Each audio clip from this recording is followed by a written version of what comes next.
গোৱালপাৰা লক্ষীপুৰৰ আমবাৰীত নিশা অঘটন বন্যহস্তীৰ আক্ৰমণত এজন লোক নিহত আৰু দুজন লোক আহত। নিহত লোকজনৰ নাম আমবাৰী গাঁৱৰ গজেন্দ্ৰ ক্ষত্ৰিয় আৰু আহত দুগৰাকীৰ নাম তুলসী ক্ষত্ৰিয় আৰু সোণমণি ক্ষত্ৰিয়। নিশাৰ ভাগত 40ৰ পৰা 42টা হাতীৰ এটা জাকে কেইবাটাও বাসগৃহ লণ্ডভণ্ড কৰাৰ লগতে ভঁৰালৰ ধান চাউল খাই শেষ কৰে।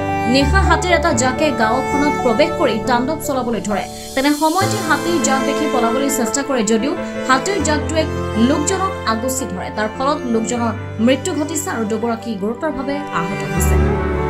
10টা মানত আহিল ৰাতিৰ জাকটো আহি কেনে ধৰা 4টালৈকে ৰাতি 4টা পুৱা 4টালৈকে থাকিছে।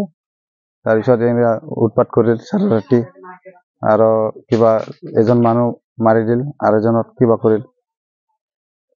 এতিয়া ঘৰটা হ'ল 4টা ঘৰ ভাঙাল, 4টা পৰিয়ালৰ মানুহ এজন ঢুকাইছে। কি নাম?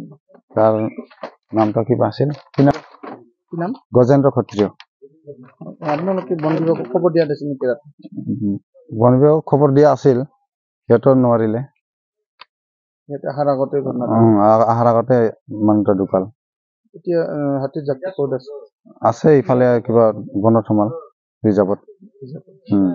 কি ক'ব চৰকাৰক আহ্বান জনাওঁ আমাক যাতে এনেকুৱা সহায় কৰে, কিবা আমাৰ যেতিয়া ক্ষতিপূৰণ হৈছে আৰু মানুহজন ঢুকাল এজন।